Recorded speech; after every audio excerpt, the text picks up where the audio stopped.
Hi. Yeah, I find uh, this kind of bundle, the camera and the laptop. Um, it's very flattering, actually. Maybe it's the light. If you put the light, more light, you would see my grotesque features, um, the way they really are. So I know it's just about bearable now, but probably two candles is more than enough. Right, okay. Anyway, um, I thought I've done another video like this, another little,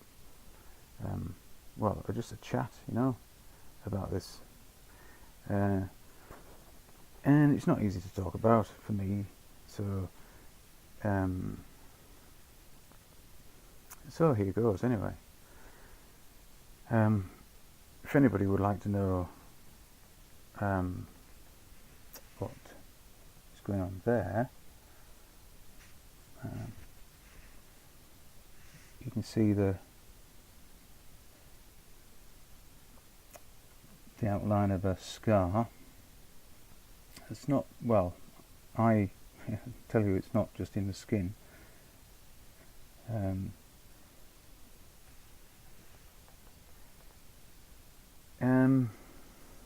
Yeah. So I've had an operation to remove a great deal of blood from my brain, to stop me drowning in my own blood, essentially. That sort of thing. It starves you. I was starved of oxygen for a long time. And so I've had to deal with that episode, and you see, it's not just the physical, having one's brain operated on, and all that. It's the male pattern baldness in both in my families, which make my even it's quite visible now, this scar, and in my presence you would definitely see. Well, you can see the hole that the drills.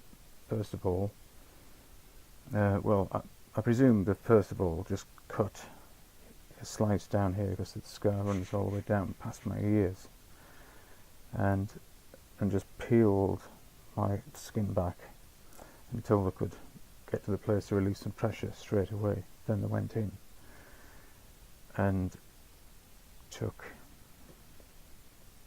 my plates off here and the bones behind my eyes, dislocated my jaw, and hoovered my brain. I don't know, something like power washed it, maybe, and then put the bits back together. Yes, before I was beautiful, but I'm just a hideous not even a shadow, just a blob of my former beautiful self. No, I've always been pig ugly. But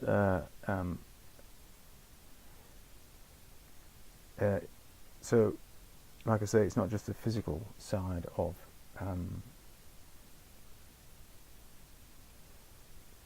learning to be, learning to do a lot of things again. So, and then when you finally sort of emerge, it's then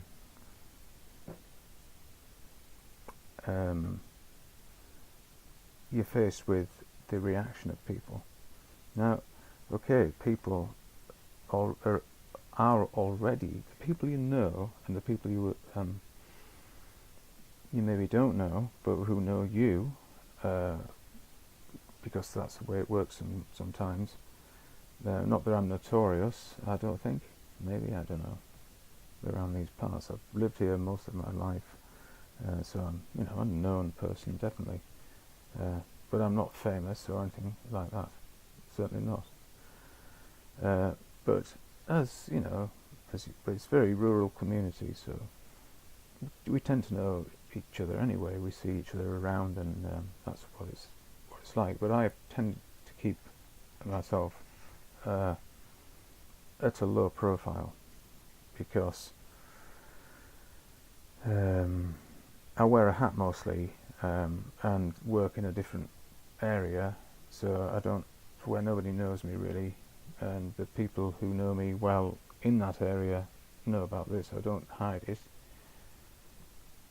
but I do kind of hide it from people, strangers, because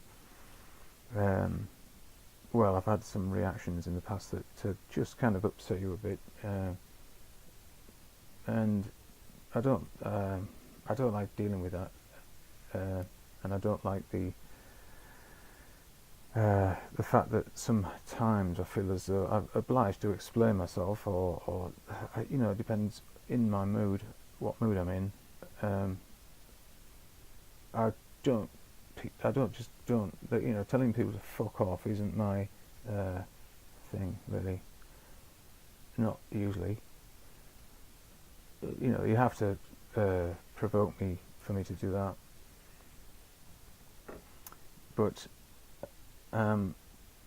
wearing a hat, of course, you can pull it down. So that's good in the winter. I can get away with that, no trouble. But now I'm becoming more bald. It's strange because it doesn't. There's always a shadow there, or a different colour. There's something that leads your eye to it.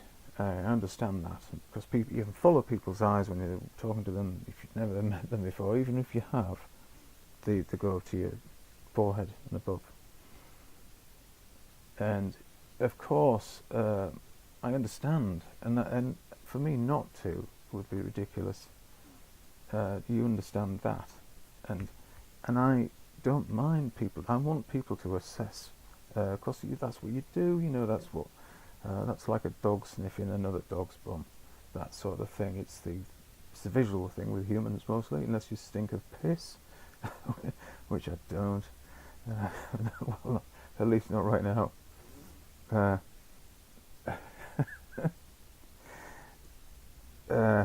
Yeah, so you understand what I'm saying, that I present myself looking like this. I walk around like, of course I do. And look, I see other people now. I'm more aware of other people with head injuries, or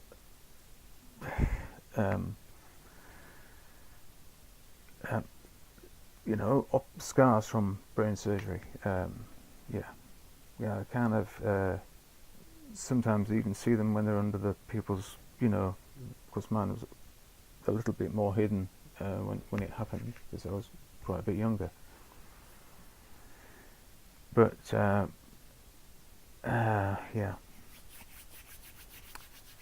But I just want to say that as regards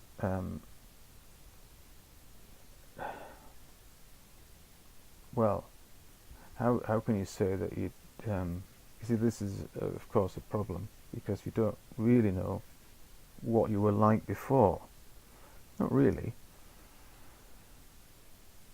You may have a memory, which I do have a memory, and I can remember me being around and doing these things, but I don't really know what I was like as a person.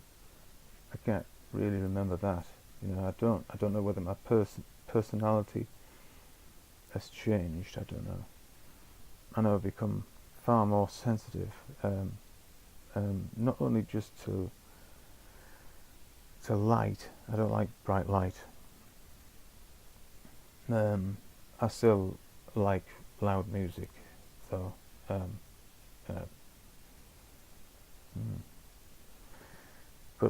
I can do without the, you know, Super Trooper shining into the audience, sort of thing. But I do kind of feel, well, I feel pain, that's for sure. I feel like pressure in my head, as though it's been pumped up, and every bit of exertion I do, and I'm straining myself, you know. It's when you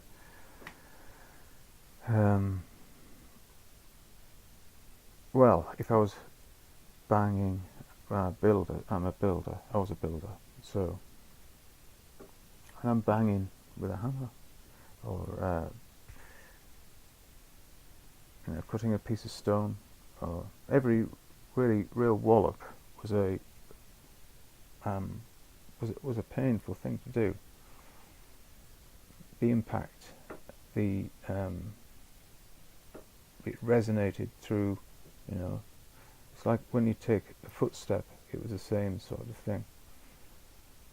So running was, I don't run really, unless I really have to, and then I have to try and sort of lower the impact by bending my knees, you know.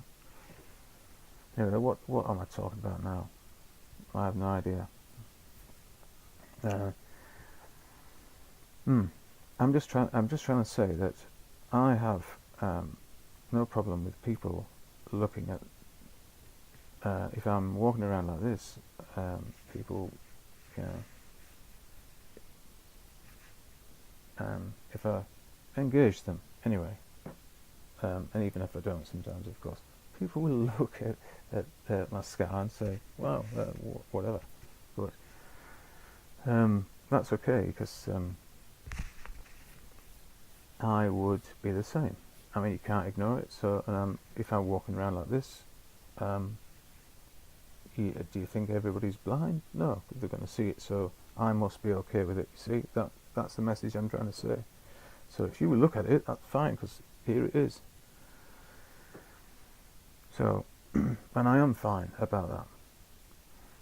And what I'm not really fine about is people saying, "What the fucking hell's up to your fucking head?" That's not really very nice. If you don't know me and then you come up to me and say that, that's what do I do now next? You know.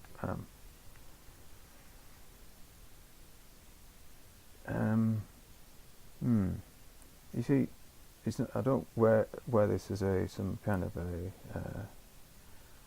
trophy or something. It doesn't feel like that to me, and I hope that never becomes a like a trend or something, you know, fashion to have an actual well, like, yeah, anyway, that's ridiculous.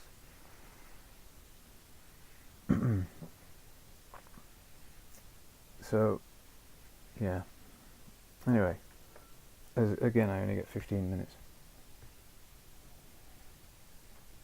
And I don't like what I've said in this, and I probably won't put this online, because it's not. I don't like referring to myself as a victim or something. I'm not. I'm not an unapproachable, you know, freak that should be in a cage than people poking things through the bars at. No. But I am, like I say, I would say a bit more sensitive because of the frontal lobe damage. Maybe that's where your kind of emotional area is in your brain, and I'm going to have to stop this before it ends. And so maybe that is to be taken into consideration by me as well, of course. But if you don't know me, then how the hell can you take into consideration? You get me? Okay. Good night, peeps.